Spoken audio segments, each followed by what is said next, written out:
Going to vote for Donald J. Trump, okay? Otherwise, don't vote. Do not vote if you're going to vote for anybody else, okay? 752, Big 550 KTRS. Alex Stone is in Florida, which many people are pointing to as a must-win for Marco Rubio. Good morning, Alex Stone. Hey, McGraw, good morning to you. And you don't hear many candidates saying don't vote. Stay home. Don't vote if you're not going to vote for me. Marco Rubio has been saying, hey, if you're not going to vote for me, vote for John Kasich. But Donald Trump is saying, if you're not going to vote for me, stay home. Don't take part in all of this. But you're right that here in Florida, this is crucial for Marco Rubio. And there's a new Quinnipiac poll that just came out showing that Donald Trump has a double-digit lead over Rubio in this state. And even if Rubio doesn't want to give up after Florida, if he doesn't pull off a win here, it would seem that the money will very quickly dry up from donors if he can't win his home state, this basket that he's put all of his eggs in, that it could be the end of his campaign, essentially, if he can't win this state.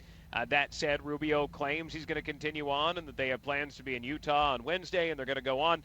We'll have to see what happens here tomorrow night. On Friday, Rubio said something really interesting, which I had sort of talked about off the air, and that was, at least he got some of it. He told people in Ohio, he told his supporters in Ohio to vote for Kasich, and I guess he wanted Kasich to tell his supporters to vote for him in Florida? Exactly, that it was kind of this back and forth, and Kasich hasn't really done that. But what he has said is, look at the polls.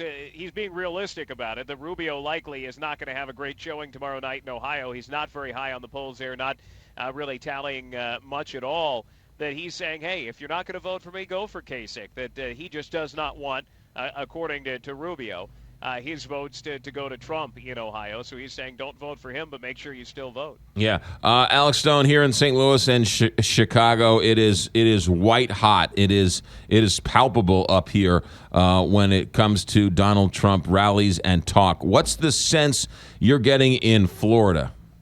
Well, it's similar down here as well, but it seems maybe we're seeing a bit of Donald Trump's softer side at a rally last night in Boca Raton here, even though Trump has denied that he's had anything to do with the violence, saying this is the media just getting this whole thing into a fervor, and there's nothing but the media making a big deal out of it.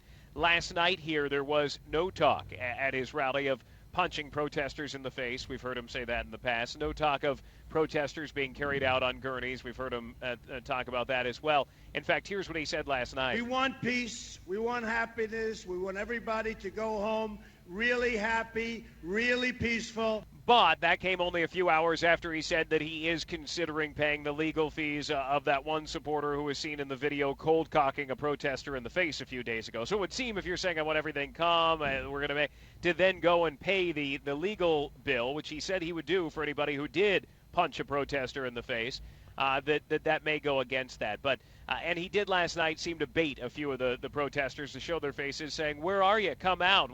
Show us where you are. They didn't at that time, but it's definitely something that his campaign is getting a lot of pressure on to try to calm down the atmosphere right now. His campaign says, hey, he's not to blame. Jeb Bush has been awfully quiet when it comes to this Florida primary.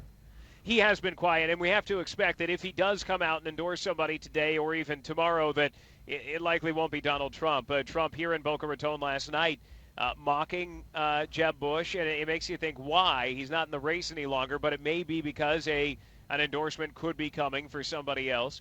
But will that endorsement really do any good? When Jeb Bush got out, all of his endorsements pretty much went to Marco Rubio, and it did squat. That was the weekend of the Nevada caucuses, and Rubio in one day got, I think, 15 or 16 endorsements, and it didn't do anything for him. So in the long run, if it will make any impact if he does endorse, who knows, but it doesn't sound like it'll be for Donald Trump. Alex Stone, ABC News in Florida. Alex, thanks for checking in. You got it. Thanks, McGraw. 757, Big 550, KTRS. Did you